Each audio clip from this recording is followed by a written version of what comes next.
Bonjour à toutes et à tous, bienvenue sur KTV pour une émission spéciale, le grand débrief des 1 an de Seymour Morcy, le préfet de Mayotte, il est avec nous. Monsieur le préfet, bonjour. Bonjour monsieur Milan. Merci d'avoir accepté notre invitation. Alors avec Samuel Baucher, on va essayer de revenir sur cette année. Ça y est, hein, ça fait 12 mois cette fois-ci. Cette fois-ci, vous vous trompez pas sur les dates. Cette fois-ci, on a le droit.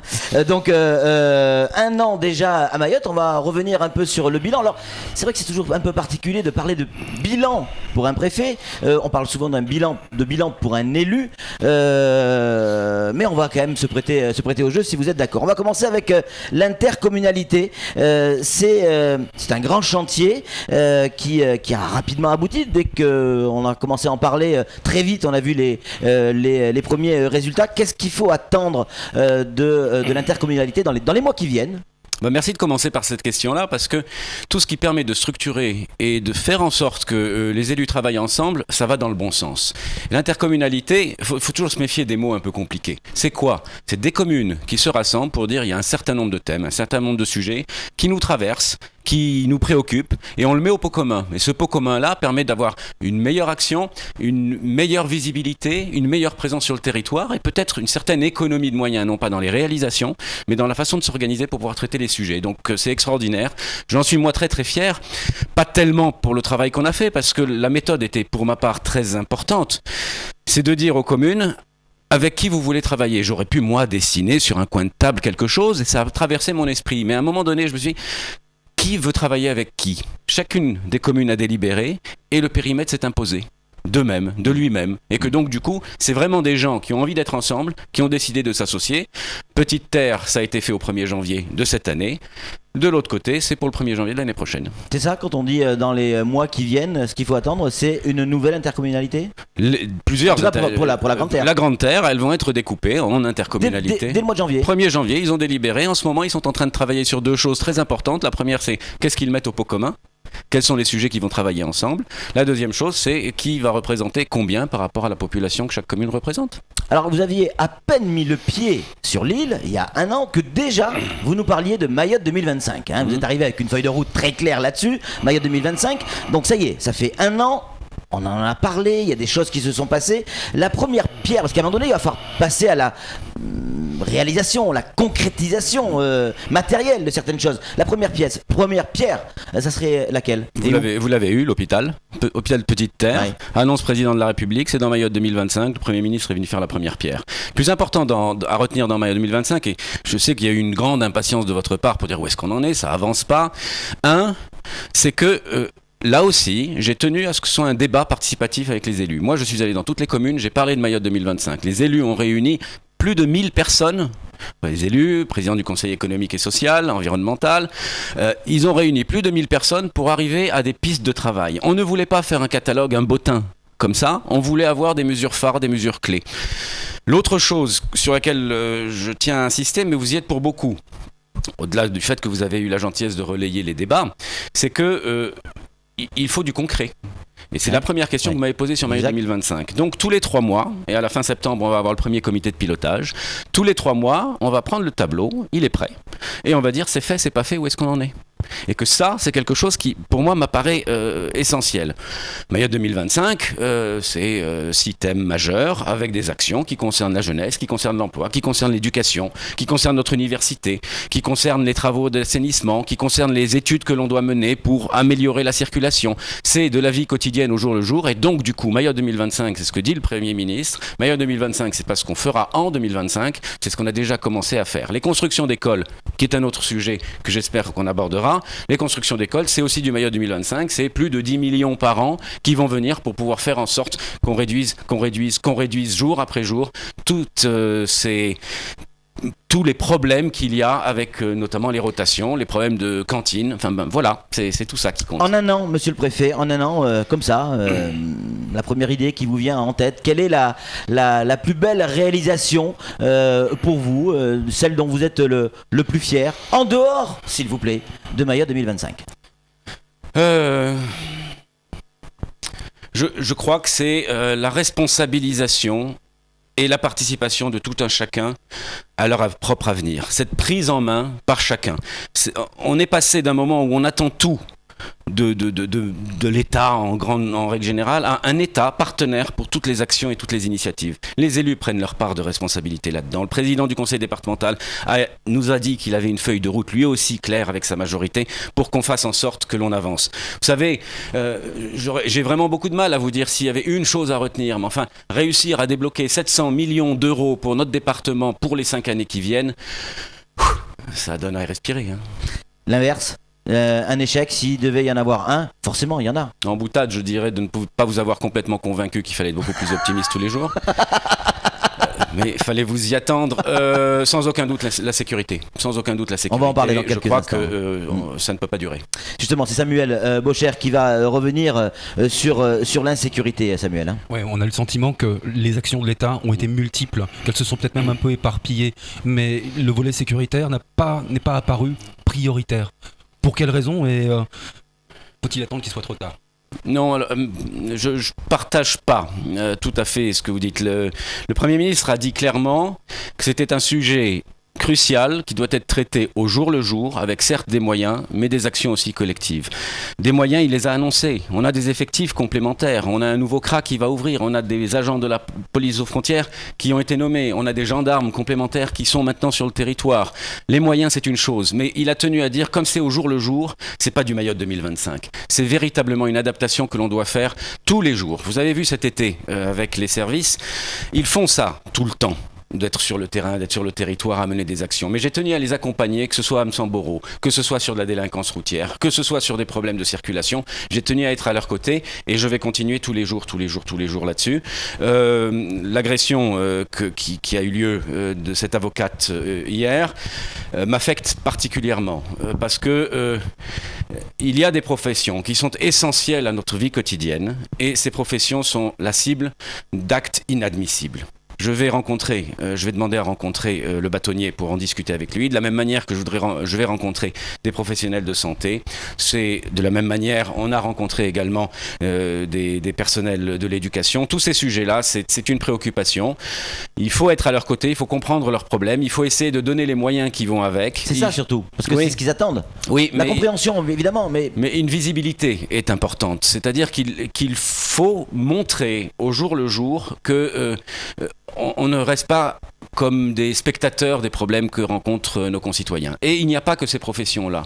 Il y a aussi la violence au quotidien de la personne qui se fait agresser pour se faire voler son portefeuille, son portable, qu'on n'est pas content de quelque chose, on casse une vitre de voiture. Enfin, tout ça sont des comportements qui sont inadmissibles. On est d'accord, monsieur le préfet, qu'on n'est plus dans le cadre d'un sentiment d'insécurité. Non, on n'est pas dans le sentiment d'insécurité. C'est une évidence. On n'est pas dans le sentiment d'insécurité. Les violences intrafamiliales, ce serait indécent de dire que c'est un sentiment d'insécurité. Ces actes-là sont inadmissibles. La justice fait un travail considérable. Et ce qui est important, c'est que maintenant, nous sommes tous, quand je vous disais la collaboration de tous les acteurs, on a signé dans chacune des communes des contrats locaux de sécurité et de prévention de la délinquance. Ça permet de mettre autour de la table policiers municipaux, gendarmes, policiers nationaux, les acteurs de la justice, la protection judiciaire de la jeunesse.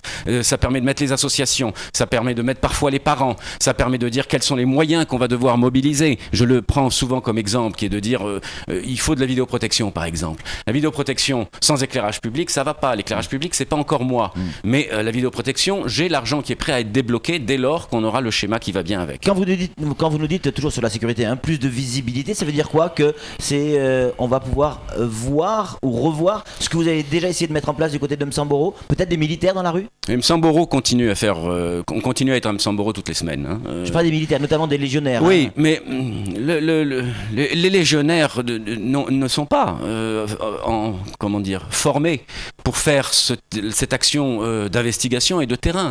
Ils n'ont pas ça dans leurs compétences. Non, mais des patrouilles. En revanche, lorsqu'il y a des problèmes un peu majeurs, un peu marquants, ils ont été et ils seront présents ici ou là. Vous n'avez peut-être pas remarqué, mais par exemple, l'été dernier, ils ont également été s'entraîner au-delà de Msamboro sur 4 points de l'île pour pouvoir montrer qu'ils sont là. Mais c'est dissuasif. Je suis pas un grand spécialiste, mais il y a tout de même les missions Proter qui sont vraiment destinées à ça, justement en renfort dans Vigipirate, mais aussi dans la sécurité des personnes. Alors, vous savez que Vigipirate est quelque chose qui a différents niveaux, différents degrés, et c'est selon le niveau et le degré que l'on a que certaines missions peuvent être attribués aux forces militaires dans certains endroits. Il va de soi que si nous entrions, nous, dans une phase absolument critique, liée à des problèmes de terrorisme, pas de délinquance, liée à des problèmes de terrorisme, il va de soi qu'ils auront leur rôle, mais les plans sont prévus pour ça. On va changer de sujet si vous êtes d'accord, monsieur le préfet. Vous avez hérité du dossier SMIAM et notamment de sa liquidation. Ça a fait couler beaucoup d'encre cette histoire, tout comme les constructions et rénovations scolaires. On en est où du SMIAM et notamment de son passif, de son actif, du foncier? Qu'est-ce qu'on en a fait? On va où? Alors, ça, compliqué. Effectivement. Alors d'abord, je vous rappelle que la dissolution du SMIAM était une décision des élus. Donc je l'exécute. Point numéro 1. Point numéro 2, il ne fallait pas du coup faire une parenthèse en disant on attend un nouveau SMIAM avant de continuer à avancer. Donc on a décidé de réinternaliser la dépense publique autour des constructions d'écoles, de rénovation d'écoles et de construction d'endroits où les enfants peuvent manger. Ce sont 10 millions d'euros, même 14 l'année dernière, vraisemblablement 12 cette année, millions d'euros qui, d'une manière ou d'une autre, ont été repris à la main par l'État, à charge pour les communes de faire la fin du cursus. C'est très important ça, parce que je vais bientôt vous inviter à venir participer aux résultats de la programmation de l'année dernière. Il va y avoir, il y a des choses qui ne sont pas terminées, mais il y en a plein qui sont déjà terminées dans les classes. Les 200 et quelques qui ont été prévus, il y en a plus de 100 qui sont prêtes pour cette rentrée. Donc, pour répondre à votre question, moi je me suis occupé de mobiliser l'argent.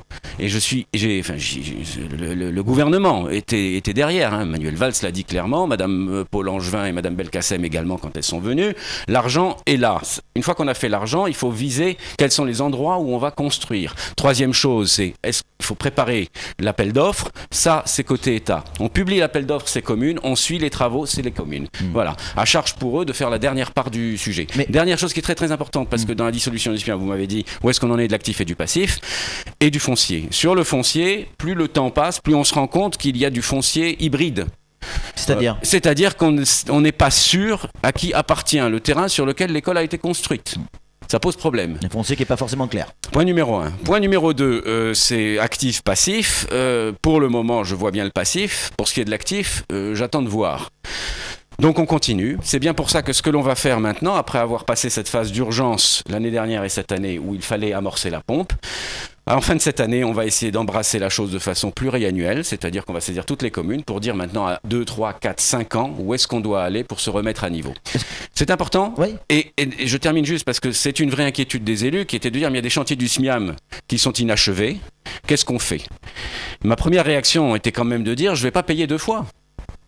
Parce que j'ai déjà donné l'argent pour des trucs qui auraient déjà dû être terminés. Manque de peau, ça ne l'est pas. Mais quand je fais des visites et que je vois qu'il reste, une petite cerise sur le gâteau à devoir apporter pour pouvoir débloquer 40, 50 classes d'un coup, j'ai décidé cette année de commencer, on va dire, à finir des chantiers qui normalement auraient déjà dû l'être. Certains qui vont coûter beaucoup plus cher que prévu à cause de cette attente justement.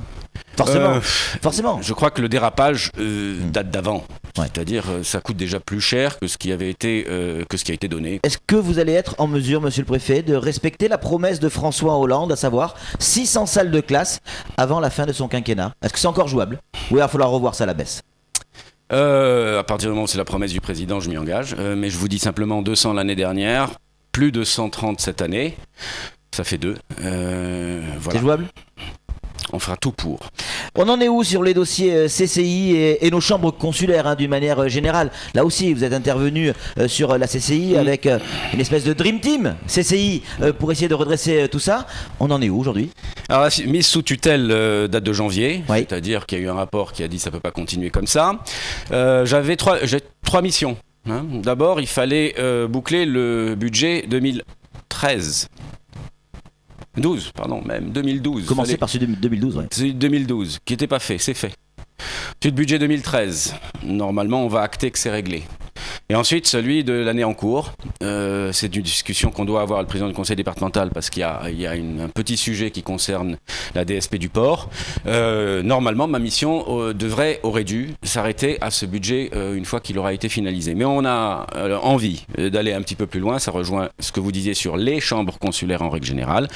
Vous avez remarqué que j'ai confié à toute une série de personnalités des thèmes de réflexion. Oui.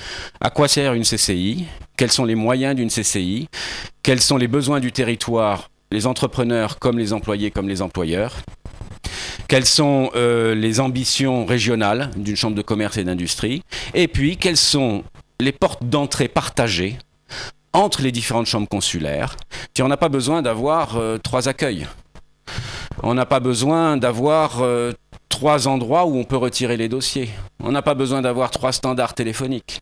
On n'a pas besoin, pour ce qui est de la formation, de se dire que la formation initiale, que ce soit l'apprentissage du français, la comptabilité ou des choses de ce genre, c'est différent selon qu'on est à la Chambre des métiers, selon qu'on est à la Chambre d'agriculture ou selon qu'on est à la Chambre de commerce et d'industrie. Donc là-dessus, c'est quelque chose sur lequel on va travailler. On va vers quoi, monsieur le préfet? Vers une chambre unique? Non, mais une porte d'entrée unique. Au maximum unique pour les phases initiales, quoi. Ouais.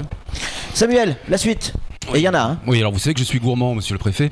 Le contrat de projet État-région 2008-2013 tournait aux alentours de 537 millions d'euros. Il avait été revisité à 50 millions d'euros en moins. Là, c'est 200 millions d'euros de moins par rapport à la programmation précédente pour 2014-2020. Est-ce que Mayotte a véritablement les moyens, même si, en effet, c'est le meilleur contrat CPER de France avec les meilleures dotations par habitant. Ouais. Mais tout de même, c'est 150 à 200 millions d'euros de moins. Oui, mais on n'avait pas les fonds européens avant. On les a maintenant. Donc l'un plus l'autre, ça nous emmène à 700 millions.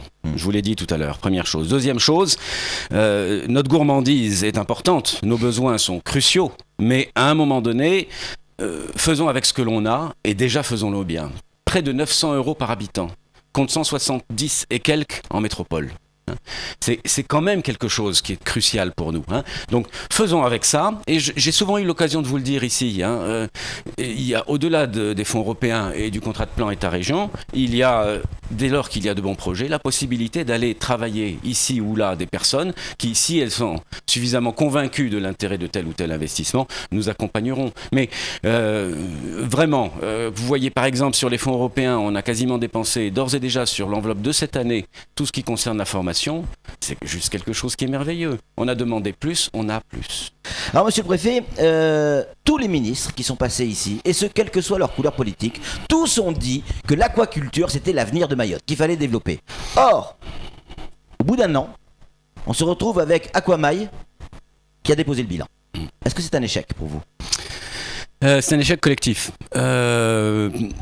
D'abord, si l'aquaculture à Mayotte ne fonctionne pas, c'est pas depuis un an. Vous l'admettrez. Je crois qu'on a atteint les limites d'un schéma associatif. On ne peut plus bricoler avec un sujet de ce genre et on ne peut pas faire confiance à des gens qui promettent monts et merveilles tant qu'on n'a pas stabiliser la question. Dépôt de bilan, ça n'est rien d'autre que de dire bon, on arrête les compteurs. Désolé, mais ça ne peut plus continuer comme ça et tout le monde en est d'accord. Que le gouvernement a été très clair, il dit j'apporte des aides. Je suis la Caisse des dépôts et consignations, BPI France peut donner de l'argent pour pouvoir faire la jointure, mais on règle un problème, monsieur le préfet, en proposant un prêt. Non, mais justement, c'est comme ça qu'on développe. Il y a un vrai problème fondamental de gestion. Ouais. Quand vous savez que l'année prochaine, votre budget, les subventions que vous aurez à toucher devront nécessiter une justification, notamment du prix de l'alevin, que je n'ai pas, ça pose problème. Que l'argent de l'Union européenne est là, à l'année N+1, et ça on le savait. On ne peut pas du jour au lendemain découvrir au 1er janvier que quelque chose qui était annoncé depuis 3 ans se met en place. Donc moi je pense qu'il faut du professionnalisme, j'ai tenu des réunions, multitude. Le secrétaire général pour les affaires régionales également. BPI a tenu des réunions. À un moment donné, il faut dire, comment est-ce qu'on va travailler ? Il peut y avoir un repreneur. En tout cas, il y en a un qui s'est positionné, c'est Pastorelli. Oui. Qui va se positionner, qui va du reste vous faire une proposition. Je prends, mais avec une condition d'ailleurs. Ouais. Oui, mais avant de me donner des conditions, il faut me faire la démonstration que le projet est viable. J'ai également évidemment rencontré la personne dont vous me parlez, mais entre un premier projet à 150 tonnes, un autre à 1500 tonnes, c'est juste pas du tout pareil. Le schéma global n'est pas du tout pareil. Il faut se poser des questions très structurelles. On ne peut pas s'implanter n'importe où parce que vis-à-vis de l'environnement, ça peut poser des problèmes. L'exercice économique global. Mais je dois vous avouer que je peux aider quelqu'un à se développer, quelqu'un à s'installer, mais je crois qu'il faut que tout le monde comprenne bien qu'on ne peut pas bricoler avec un sujet de ce genre. Les appels à projets, voilà un dossier important et vital pour Mayotte. C'est Samuel qui s'y penche. Oui, vous parliez tout à l'heure de l'enveloppe de 700 millions d'euros allouée à Mayotte, c'est extraordinaire en effet. Alors il y a des appels à projets qui sont lancés pour financer justement ces fameux projets à chaque niveau, mais à chaque fois qu'on regarde la copie qui est proposée, elle est toujours identique. 10 millions d'euros, 300 emplois créés sur la période. On a l'impression que c'est un copier-coller par secteur, que ce soit pour le tourisme, pour l'industrie, pour le bâtiment, pour... Qu'est-ce qui se passe ? Écoutez, moi, mais là aussi vous me connaissez, hein. Ma porte est ouverte. Toute personne qui a un projet, elle peut venir me le présenter. On a mis en place, en matière touristique par exemple, parce que c'est un des sujets qui est dedans, en matière touristique, il y a une porte d'entrée unique maintenant, c'est chez le secrétaire général pour les affaires régionales, il va là-bas, il discute de son projet et on accompagne. Donc l'appel à projet, c'est de dire que ça existe, quelle que soit la forme qu'il a. Ensuite, on vient me voir et on m'explique comment est-ce qu'on peut le monter. Vous l'avez dit le jour de ma prise de fonction, je crois me souvenir, j'avais dit, la complexité administrative doit être dans le camp de l'administration et non pas dans le camp du porteur de projet. On est là pour expliquer. Mais par contre, derrière, quand on demande des documents, il faut qu'on les reçoive. Quand on demande des précisions, il faut qu'on les reçoive. Il ne faut pas qu'on me fasse attendre. On ne peut pas me dire que j'ai de l'urgence et en même temps me dire ça peut attendre. Donc vous confirmez que ces appels à projets tels qu'ils sont écrits, c'est une matière vivante qui peut évoluer. C'est pas quelque chose de figé dans le marbre. Mais bien sûr, c'est évident. Mais je vais bien au-delà. Venez me voir, venez me présenter vos projets dès lors que vous êtes certain de tenir la route. Ouais, c'est conditionné là aussi. Hein. On parle de 300 emplois pour 10 millions. C'est le quota, c'est le ratio. C'est déjà pas mal. Ouais. C'est déjà pas mal. Mais c'est obligatoire. Il faut de l'emploi. Ouais. Je veux dire, je ne fais pas du développement économique pour faire du développement économique. C'est de la richesse, c'est de la production, c'est de l'emploi, c'est de la formation. On peut pas continuer avec les problèmes que l'on rencontre en matière de compétences, la montée en puissance des compétences sur notre département. Monsieur le préfet, le parc hôtelier recule, semble-t-il en tout cas, et l'appel à projet lancé en 2011, si je dis pas de bêtises Samuel, est abandonné ou en grande partie. Pourquoi ne pas relancer un nouvel appel à projet plus global, quelque chose de général ? Alors, c'est très intéressant parce que c'est comme si vous vous adressiez à un chef d'entreprise. Moi, je suis l'État. Les initiatives, et je vous l'avais dit la dernière fois sur ce plateau, si vous avez de l'argent à placer et que vous voulez faire un hôtel, venez me voir. Je vois comment est-ce que je peux vous aider. Mais je ne peux pas, moi, me transformer aussi en hôtelier. Non, mais vous avez la possibilité de libérer du foncier, de faciliter certaines AOT ou des baux amphithéotiques. 1000 fois raison, et c'est l'appel à projet de 2011 tel qu'il avait été lancé, était à mon avis pas complètement adapté au territoire. On a ouvert tout d'un coup et on a dit qui va me suivre, j'attends de voir qui vient. Résultat des courses, il n'y en a qu'un seul qui est sorti de terre et au lieu d'avoir un projet hôtelier, on a eu une plage qui servait de dance floor, comme vous dites souvent, de dance floor une fois par mois.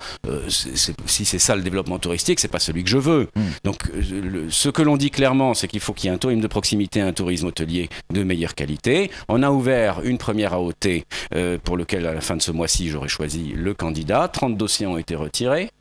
4 réponses. Sur les 4, 2 dossiers à peu près recevables. Et sur les 2, on a demandé des compléments d'information. Je pense qu'on va avoir un candidat. Alors, dès lors, pour rejoindre ce que vous dites de façon plus globale, il faut, avec le département, parce que c'est un acteur majeur de cette question-là, ouvrir une deuxième AOT d'ici la fin de l'année, une troisième en début d'année prochaine, pour éviter que les choses se concurrencent les unes les autres. Il y a une série de permis de construire pour lesquels on a accompagné les communes pour accélérer et faciliter leur travail, pour pouvoir développer pour répondre aux questions de permis de construire pour que les gens puissent s'installer. Donc il y a du privé, il y a des AOT, ça avance. Mais vous savez, les effets d'annonce nous ont tous trop déçus ici. Et que ce qui compte, c'est qu'il y ait des choses solides. Voilà, et les choses solides, je pense qu'il faut mieux les faire progressivement. Le développement de Mayotte, on attend, tous les chefs d'entreprise attendent véritablement ce boom de développement. Peut-être qu'il viendra, peut-être qu'il viendra pas. Selon vous, c'est quoi qui freine ce développement à Mayotte ? C'est quoi la problématique principale ? Bon, le foncier, sans aucun doute. Oui. À partir du moment où on ne sait pas quel terrain appartient à qui, borné par qui, est-ce que je fais là-dessus de l'agriculture ? Est-ce que je fais là-dessus de l'entreprise ? Est-ce que je fais là-dessus des écoles ? Est-ce que je fais là-dessus du logement ? Bon, il faut l'établissement foncier public a été voté, ça sera piloté par l'État. On attend le décret d'application qui devrait sortir d'ici la fin de l'année. L'acte 1, ça sera de solder les différentes demandes qui sont déjà en cours et en cours d'instruction au conseil départemental. On va les aider pour déjà débloquer près de 4000 titres. qui sont en attente. Une fois qu'on aura fait ça, on essaiera d'aller, vous savez, 60-70% du territoire, c'est de l'emprise des départements, du conseil départemental. Donc il faut qu'on les accompagne pour zoner et puis libérer. Donc premier sujet pour le développement économique, c'est sans aucun doute cette question-là. Le deuxième sujet pour le développement économique, c'est la formation. Je vous l'ai dit, on met en place de la formation qui va dans le bon sens. Troisième sujet pour le développement économique, c'est l'attractivité de notre territoire. Et l'attractivité de notre territoire passe par une meilleure image de notre territoire et notamment donc par les problèmes de sécurité. On est dans le cadre de votre bilan là. Je suis pas mort encore. Comment ? Je suis pas mort encore. Non. Il y a des gens qui sont pas forcément d'accord avec vous et notamment au niveau des chefs d'entreprise. Il y en a certains qui ont le sentiment que vous n'êtes pas suffisamment proche du monde économique et des chefs d'entreprise. Vous le ressentez ça ? Écoutez, j'ai de bonnes relations avec les personnes qui représentent le monde économique. Le MEDEF notamment. Il y a le MEDEF, la CGPME. C'est la mode en ce moment d'être bien avec le MEDEF. Hein. Non, MEDEF, CGPME, ce sont des acteurs qui pour moi sont essentiels. C'est avec eux et grâce à eux que j'ai pu mettre en place, en lien avec le tribunal de grande instance, une accélération de la délivrance des cabis. Sujet quand même juste crucial pour qu'une entreprise puisse obtenir un prêt, il faut qu'elle ait le cabis. Donc ça c'est une chose qui a été faite, des discussions avec les banques pour faciliter l'instruction de leurs dossiers. Donc non, pour moi les chefs d'entreprise sont des acteurs majeurs, c'est ceux qui font battre le poumon. On a un taux de croissance qui est très bon dans notre département, on est parfois à plus de 7% de croissance tous les ans, mais c'est une croissance qu'il faut que l'on puisse maîtriser et porter et accompagner. Là aussi je reçois des nombres incalculable de chefs d'entreprise. Là aussi, ma porte est ouverte et j'accompagne. Mais on ne produit pas assez à Mayotte. On ne produit pas assez. 15 000 salariés, allez, grosso modo, dans le privé, 20 000 dans le service public. Mais est-ce que vous croyez quelque chose qui colle pas ? Mais est-ce que c'est l'État de produire ? Moi, je dirais non, mais faciliter la production. Mais on accompagne en facilitant tout. Mais à un moment donné, l'initiative, elle ne peut pas venir que de l'État. Encore une fois, la porte est ouverte, vous avez mon projet, je vous accompagne. Il y a 15 jours, j'en ai reçu un qui disait j'ai besoin d'un terrain sur petite terre pour pouvoir faire de l'entretien automobile. Il m'a dit qu'il m'envoyait sa copie, je vais travailler là-dessus dès qu'on l'aura. Oui, on produit, mais faut pas dire il y a qu'à Faucon. S'il faut que j'aille taper à toutes les portes pour dire est-ce que vous avez besoin de moi, ça va pas. Ça va pas. D'autres choses vous sont reprochées. Désolé monsieur le préfet, mais c'est aussi l'émission qui le veut. On va parler d'insécurité, d'immigration, vie chère, insalubrité.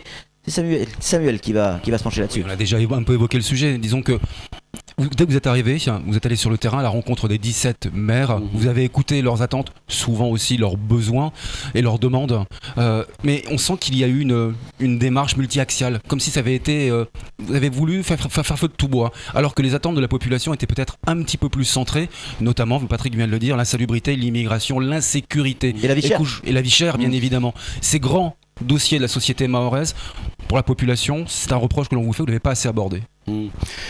Au jour le jour, je le fais. Je cherche pas à me justifier ni quoi que ce soit, mais enfin sur les questions d'insalubrité, réussir à cranter les chantiers qui vont se mettre en place pour l'assainissement, ce que j'ai obtenu pour la rénovation urbaine, ce que l'on va faire avec certains maires pour lutter contre l'habitat insalubre. Ce que l'on fait pour pouvoir faire en sorte que au quotidien, on avait salué le bouclier qualité-prix version santé. Oui. C'est quelque chose autant d'éléments qui se sont mis. Alors peut-être qu'on n'en parle pas assez, peut-être que c'est insuffisant, mais je pense quand même qu'on a cranté étape par étape. Le panorama est là, mais les besoins sont énormes. Et c'est normal qu'il y ait de l'insatisfaction. Qu'on me le reproche à moi, un peu moins. Parce que quand même... Insécurité, immigration... Insécurité, on n'en a pas. Immigration, vous accepterez quand même le principe avec moi qu'ils sont à 70 km. Que le nombre de reconduites à la frontière l'année dernière, avec 18 991 reconduites à la frontière, c'est un très fort taux. Alors, il y en a qui disent qu'il y en a plus qui rentrent. Je sais pas, mais je vous dis en tout cas qu'on en a fait beaucoup plus que l'année d'avant. Alors, c'est pas une gloire, mais le Premier ministre a été très très clair là-dessus. Les problèmes de migration chez nous, c'est d'abord un problème vis-à-vis du pays qui laisse partir. Et que donc, ce qu'il avait dit très clairement, notamment à vous, Monsieur Milan, c'est de dire en jouant qu'ils immatriculent leurs bateaux, qu'ils fassent en sorte de détruire les filières de Kwassa, qu'avec eux on essaie de monter une coopération judiciaire par rapport aux filières, ça c'est un préalable, un b.a.-ba. Mais on sait que ça marche pas. Dans un pays où il manque de tout, on sait que ça marche pas. Écoutez, deux pour coopérer. Patientez un petit peu, il peut toujours y avoir de bonnes nouvelles. Mais on va parler social, si vous êtes d'accord, monsieur le préfet. Les mouvements sociaux du privé ont rejoint ceux du public ces derniers temps, à savoir l'égalité des traitements avec les autres territoires. Vous êtes peu exprimé là-dessus, à part le Code du travail en 2018, à prendre ou à laisser. Oui, mais c'est important, oui, mais c'est le débat qui est à prendre ou à laisser. Ouais. La façon de faire est importante, je sais bien, il y a un groupe qui pense qu'il faut le décliner tout de suite, le Code du travail, et puis ensuite on s'adapte. Le problème, c'est que si on fait ça, il y aura des procédures judiciaires parce qu'on contestera systématiquement telle ou telle déclinaison. La méthode qui a été proposée, c'est que autour d'une table, tous les acteurs syndicaux, économiques, puissent se retrouver pour dire avant c'était 2026. Ensuite 2023, c'est 2018. Il y a des choses qui sont prêtes dès maintenant. Il y a des choses dans 3 mois, dans 6 mois, 9 mois, 12. Et ensuite 2018, c'est la totale. Et que ce qu'il faut, c'est qu'on soit bien d'accord d'ajuster. Vous vous souvenez, assez souvent ici, les gens disent l'égalité, mais l'égalité qui m'arrange. Je vous dis, il faut faire attention. Le menu et la carte. Si je prends le menu, je prends tout. Mais je paye l'ardoise après. Si je choisis à la carte, ça veut dire que je prends au fur et à mesure les choses qui me sont immédiatement utiles et qui correspondent à notre propre réalité. On ne peut pas tout décliner du Code du travail de la même manière chez nous parce qu'on se retrouverait dans des impasses. Vous avez évoqué les niveaux de vie comparés. Comores par rapport à Mayotte, Mayotte par rapport à la Réunion, Réunion par rapport à Paris. Même Madagascar. Mais bien sûr qu'il y a des décalages. Mais nous, on a la départementalisation depuis 2011. Mais vous comprenez l'attente sociale. Mais bien sûr. Mais vous aussi, j'imagine que vous ennuyez Monsieur Milan pour lui demander de vous augmenter. Voilà, ça c'est fait, Samuel. Allez, on enchaîne. Le plan de lutte contre l'habitat indigne est lancé. Ça, c'est un gros chantier également. Comment, selon vous, rénover, construire lorsque les bidonvilles, l'immense majorité des habitants est issue de l'immigration clandestine? Alors, j'ai commencé à vous le dire tout à l'heure. Oui. Rénovation urbaine. Oui. 2, des fonds pour pouvoir rénover le bâti. 3, avec certaines communes, on va expérimenter l'accompagnement pour le décasement et pour pouvoir faire en sorte qu'on mette les personnes dans du logement solide et salubre. Il y a des missions qui ont été menées, et ils sont d'ailleurs aujourd'hui sur place, pour pouvoir faire un rapport qui nous permette de dire c'est quoi le logement adapté chez nous. Je vais vous prendre un exemple comme un autre, mais on n'a pas nécessairement besoin partout d'interphones et d'ascenseurs. On a peut-être d'abord besoin de stabiliser des terrains pour pouvoir permettre d'y mettre de l'eau, de l'assainissement, de l'électricité et de voir comment on adapte l'habitat dessus. Donc c'est autant de choses qui sont stratégiques et qui vont peu à peu voir le jour. La question de la nationalité de la personne qui l'occupe, ça c'est quelque chose qui vient dans la gestion, mais pas dans l'investissement proprement dit. Les visites ministérielles, il y en a eu pas mal cette année, il y en a eu même beaucoup. Est-ce que, j'imagine qu'il y en aura d'autres lors de l'année qui vient, mais est-ce que celles qui ont eu lieu ont répondu aux attentes, selon vous?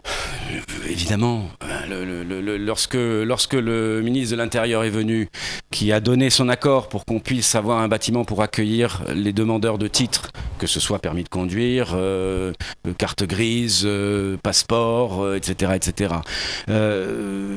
Investissement lourd pour la préfecture, investissement lourd sur le CRA, extension et amélioration de notre prison, renforcement des capacités d'EDM.